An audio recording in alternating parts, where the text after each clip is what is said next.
Imagine being dragged away by the FBI in front of your 3-year-old daughter. Not for fraud, not for theft, not for some shady business deal, but simply for writing code. This is not the story of Kanye West or Diddy. This is the story of Roman Storm, the man the US government has branded as a criminal for building privacy into blockchain. A man who could spend the rest of his life in prison for publishing open source software. What happened here? Why is one man being crucified for code? And what does it mean for the future of crypto, privacy, and freedom? This is the story of Tornado Cash, the most controversial tool in blockchain history, and the man who may pay the ultimate price for it.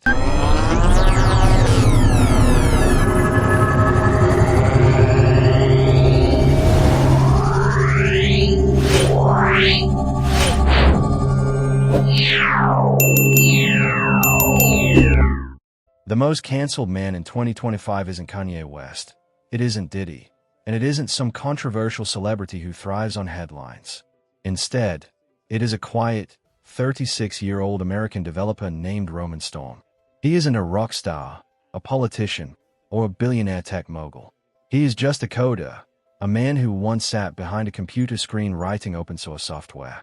Yet today, he faces up to 4 to 5 years in prison. His crime? Not murder. Not theft, not fraud, but code. Yes, lines of code that he helped create have now turned his life into the center of one of the biggest legal battles in crypto history. And the way he was taken down is as chilling as the charges themselves. On a quiet afternoon, FBI agents stormed into his home, their guns drawn, and in front of his terrified 3-year-old daughter, they dragged him away in handcuffs. His wife stood frozen, unable to understand how writing software could have led to this nightmare. But to understand why the government came for Roman Storm, you have to understand what he built and why it terrified those in power.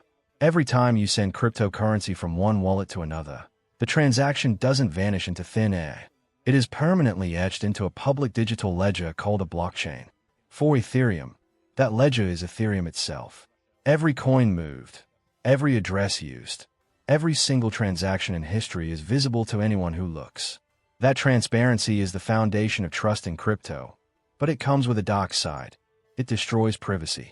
Your wallet address isn't just numbers and letters. It's a diary of your financial life, a trail that exposes who you paid, when you paid, how much you hold, and who you're connected to. Imagine if every time you bought coffee, donated to charity, or paid your rent, the entire world could see it instantly. That is the reality of life on the blockchain. And as crypto grew, so did this uncomfortable truth. Transparency is good for accountability, but terrible for privacy. This is where Roman Storm and his team enter the picture. In 2019, he helped create something that changed the game forever. It was called Tornado Cash, and its purpose was simple: to give people their privacy back. But Tornado Cash wasn't a company with a CEO or an office. It was pure code. A decentralized, unstoppable smart contract deployed on Ethereum. Once it went live, there was no shutting it down, no delete button, no central authority. It was software, out there forever. Tornado Cash worked by using advanced cryptography called zero-knowledge proofs. You could deposit your Ethereum into the system, and later withdraw it with a different wallet. On the blockchain, the link between the deposit and withdrawal was broken. No one could tell where your funds came from.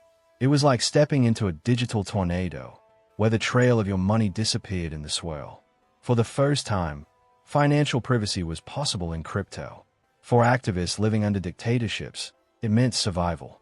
They could receive donations without putting their lives in danger. For journalists investigating corruption, it meant they could protect their sources. For ordinary people, it meant dignity, the right to keep their finances private. Tornado Cash was celebrated in many circles as a step toward freedom. But freedom is a double-edged sword. The same privacy that protected dissidents also protected criminals. Hackers realized they could use Tornado Cash to launder stolen crypto. North Korean cybercrime groups moved billions through the protocol.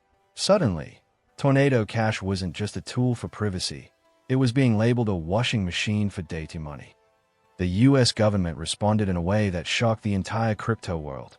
In August 2022, the Treasury Department didn't just sanction the criminals using Tornado Cash. They sanctioned the code itself. This had never happened before. Imagine if someone invented a calculator, and instead of arresting tax cheats, the government banned the calculator. That's how absurd it sounded. But this wasn't theory anymore. One of Tornado's other developers, oppressive, was arrested in the Netherlands. And not long after, the FBI came knocking for Roman Storm. His arrest was as dramatic as it was symbolic. Federal agents raided his home, handcuffing him as his daughter watched in horror. He was charged with conspiracy to commit money laundering, conspiracy to operate an unlicensed money-transmitting business, and conspiracy to violate U.S. sanctions. Together, those charges carry a maximum sentence of 4 to 5 years. Roman's defense is straightforward. He wrote code. He didn't run Tornado Cash. He didn't control who used it. He didn't profit from criminals. Once the smart contract was deployed, nobody could stop it. Not even him. Yet prosecutors argued otherwise. They claimed he knew hackers were exploiting it and did nothing to prevent it. But here lies the impossible question. How do you stop something that has no off switch? How do you shut down a program that exists on a blockchain beyond anyone's control? On August 6, 2025, the world held its breath as the partial verdict was read. Roman Storm was found guilty of operating an unlicensed money-transmitting business. The other, more serious charges, money laundering and sanctions violations, still hang over his head, unresolved, with the threat of decades in prison looming over him. His supporters see him as a martyr of the digital age, a man punished not for a crime, but for creating freedom. His critics argue that he turned a blind eye while billions in stolen funds were hidden from justice. But the bigger truth is this. Roman Storm's case reveals a fundamental battle over the future of money itself.